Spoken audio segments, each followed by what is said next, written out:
Hello, welcome to the next end of the day segment. It is 12/3 December. Welcome to Start Review. Um, First thing I wanted to say is the market was slightly up today at Dow Jones up. Well, total trading is 25,826,043 up today. 287 points, 97, almost 300. S&P 500, 2,790,37. And it was slightly up today, and from what I can see here, would be 30 points and 2/10. The NASDAQ flat, zeroed out all the way. What we're looking at right now on your right, or in seeking Alpha Q, is U.S. currency wholesale regime, which is totally benefiting from the softening, the weakening of the dollar, which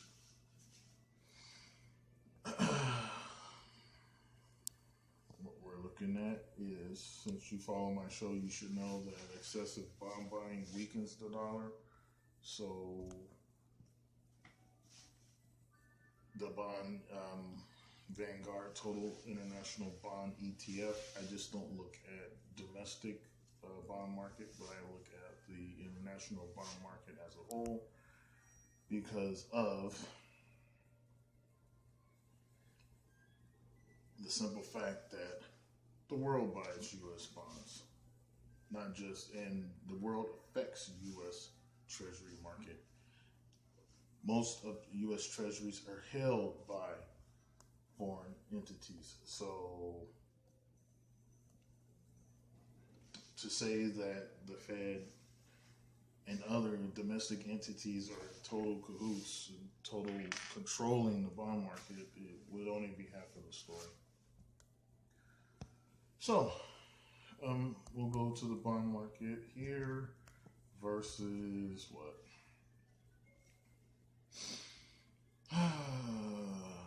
VIX, the US dollar, and where do we get there?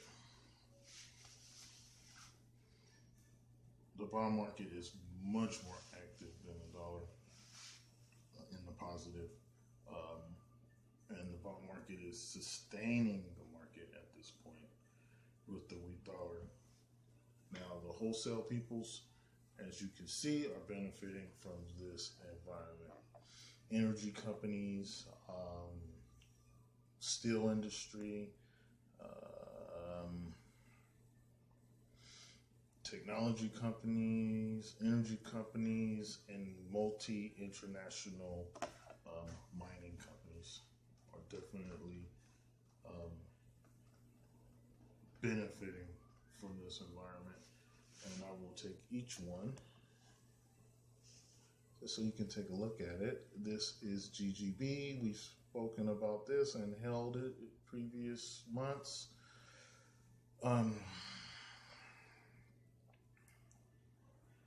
So it's no reason to go over the company description, but you know they're a gold and silver miner out of South America, owned by the United States. I think they have mines in Mexico and a few other places. But as you can see here,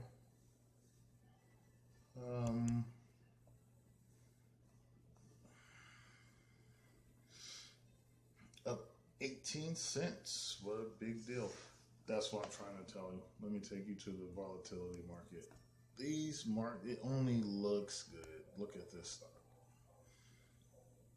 Up $2.08, 3.40%, and it's all-time low.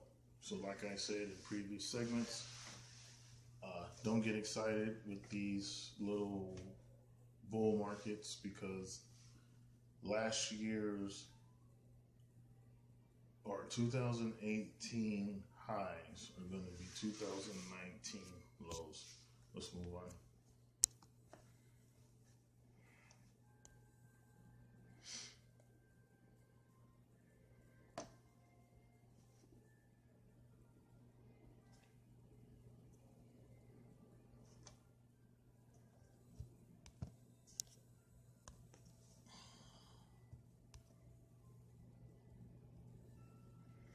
I'm going to post each shot here. Okay, VVIX and VIX.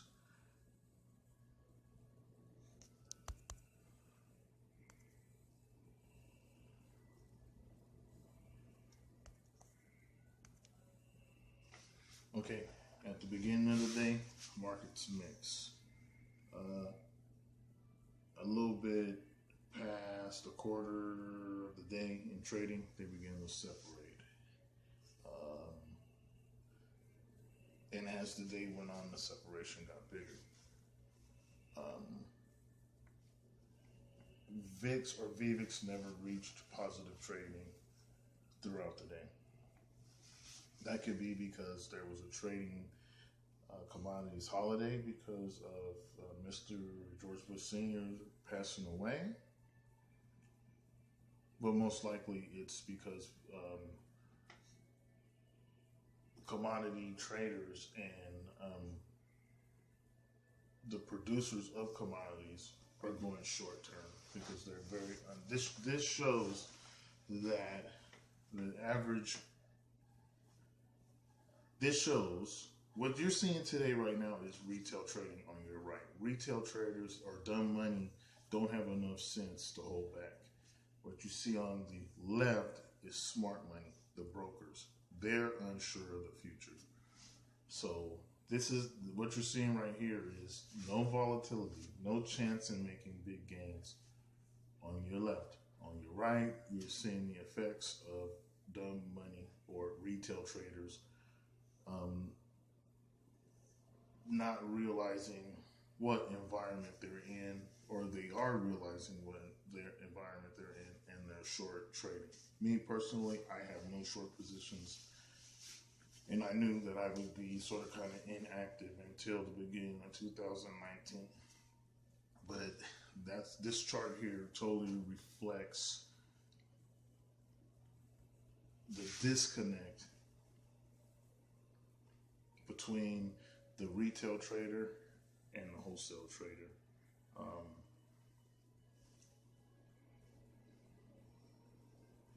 The wholesale trader, VVIX, is going long. That's why you see the volatility sort of low. The retail trader, or the VIX here, are basically going short because either one, a retail trader operates different than a wholesale trader. They're both operating in, just like I said before, the retail trader is operating in the short game and the wholesale trader is operating in the long game. And as that separates, VIX, as you see, when it separates from VVIX, those are the day traders jumping on the bandwagon when the market, they're pushing the market up.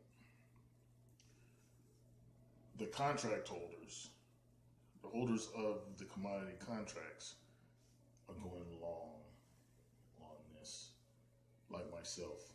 All my plays are long. I'm not trading much. I'm holding my position, and there you go.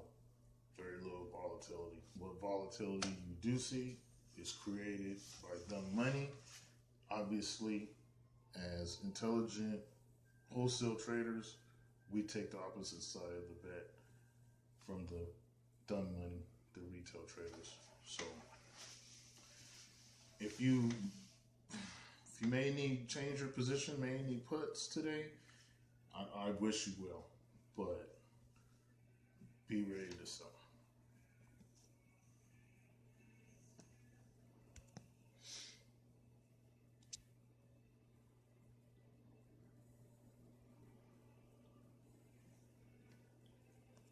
Put it up against the dollar index.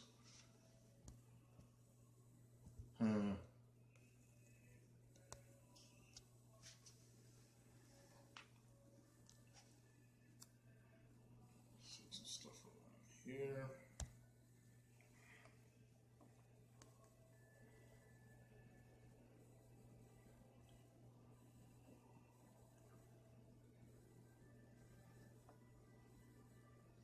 I'm gonna put it against really what I'm doing. I don't really care what retail's doing. VVIX, VIX, and DNYX. Let's see what we are going to get.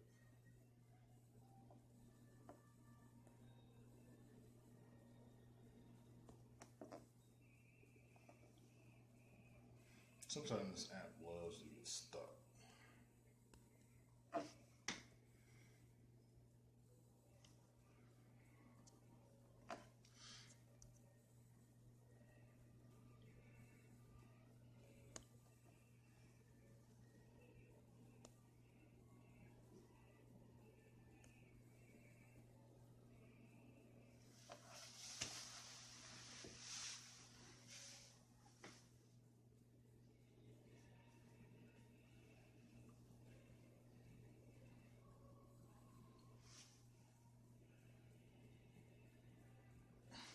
You see what I'm looking at. Let's see if we can get the chart to act right.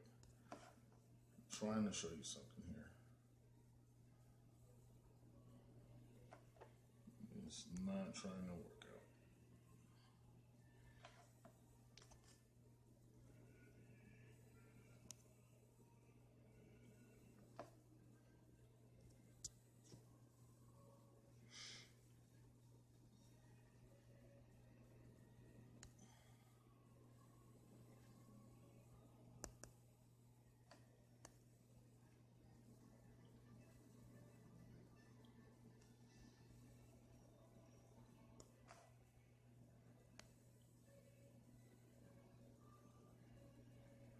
Okay, we'll miss that point because VVIX doesn't want to join the party. I'm sorry, I apologize about that.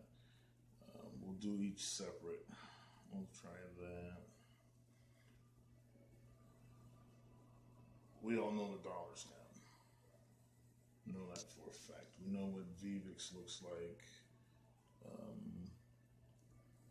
Let's do BNDX and dollar.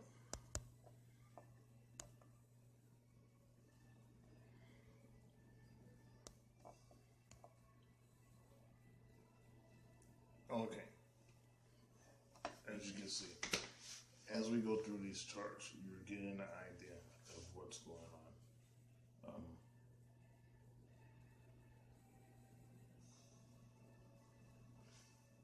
Fundamentals have been abandoned.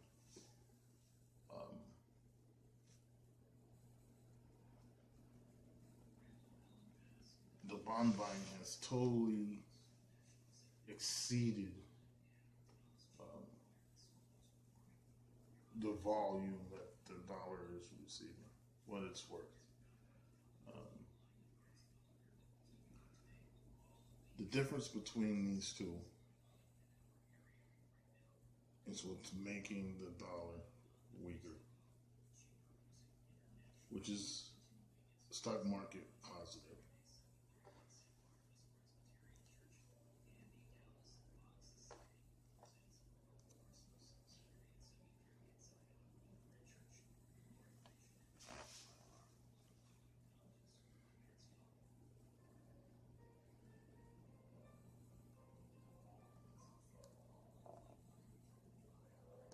And I hope that people understand that you can't buy as much with a weaker dollar, right? What's occurring here is they're trying to pick up the velocity of of the market of the economy. If the dollar is weaker and it takes more dollars to buy the same thing, well, what is that?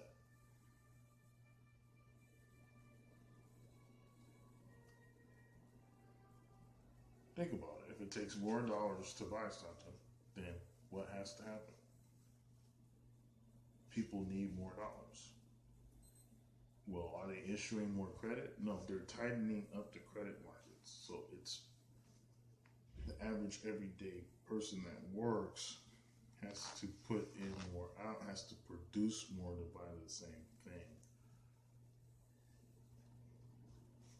Making sense? So when I go to work, I have to work instead of 8 hours to buy something that, I have to work 9, 10, 11 hours. Well, what do I generally do at work? If you're in the service industry, then you are flipping more hamburgers. If you're in the mining industry, you're producing more gold, silver, whatever, right?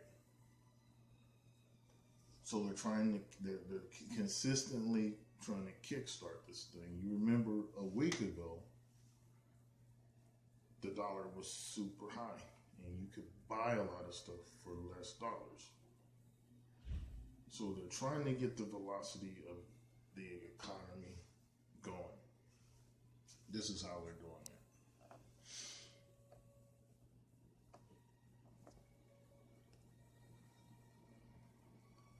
And I'll let you know what doesn't make sense. No velocity in the market. Crude oil is up because the dollar is down.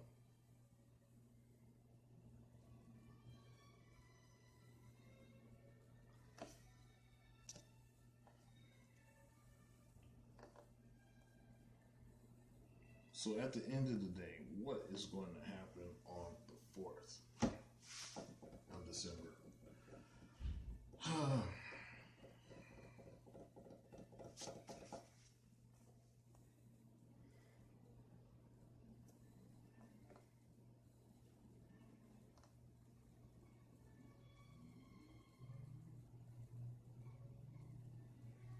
I'm looking at the extended hours and I see a fix up 25 hundredths. I see a BNDX at 1 100ths. I see oil up at 0.17 hundredths.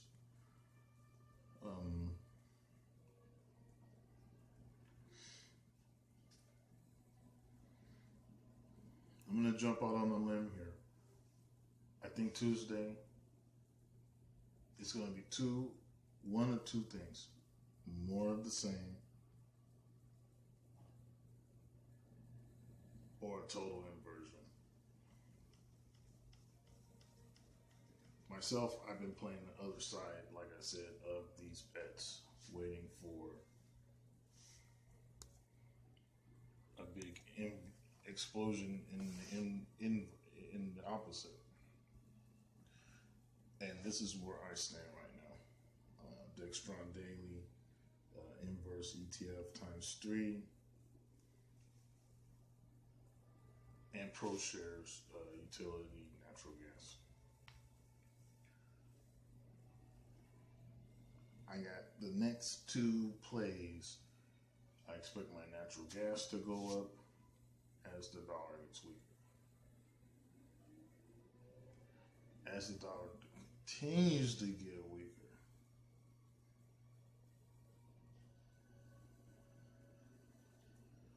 I expect the real estate market to, obviously, if you can buy less real estate with a weaker dollar,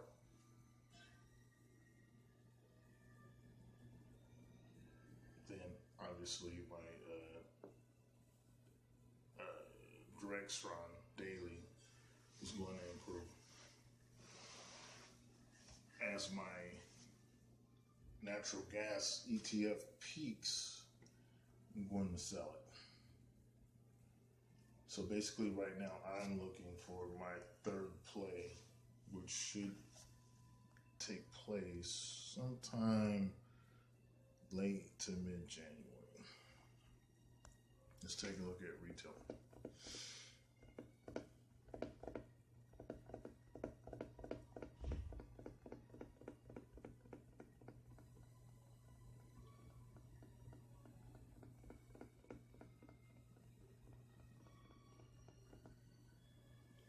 Retail looks good. I hate to go see the details on that. Don't tell me it's up 1%, 2%, but that's all it takes. That's all it takes. We already looked at the wholesalers. Take a look.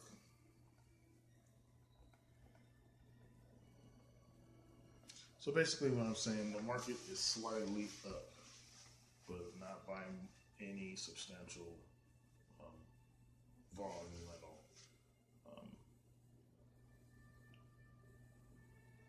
So we're either going to get a stall tomorrow or we're going to get a big... If you don't have... This is the thing.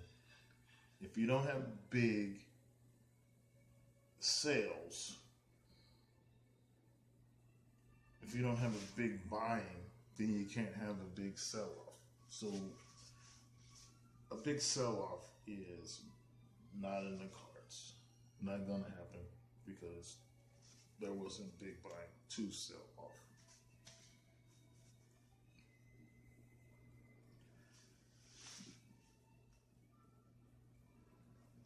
So we're either going to see more little buying going up, 200 points there, 50 points there.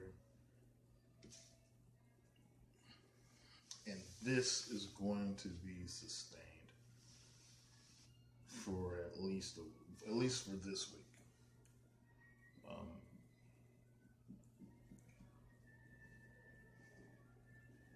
This is the correction. In order to have a big sell-off, in order for any volatility to happen, you have to have a big swing in one or the other direction. So we're here. We're going to be here for a while. I'm thinking about coming up with a short strategy very soon. Until then, I'm going to stick to this long game because I bought at all-time lows. These are the applications. These are the stocks. This is the analysis. Thank you for tuning in.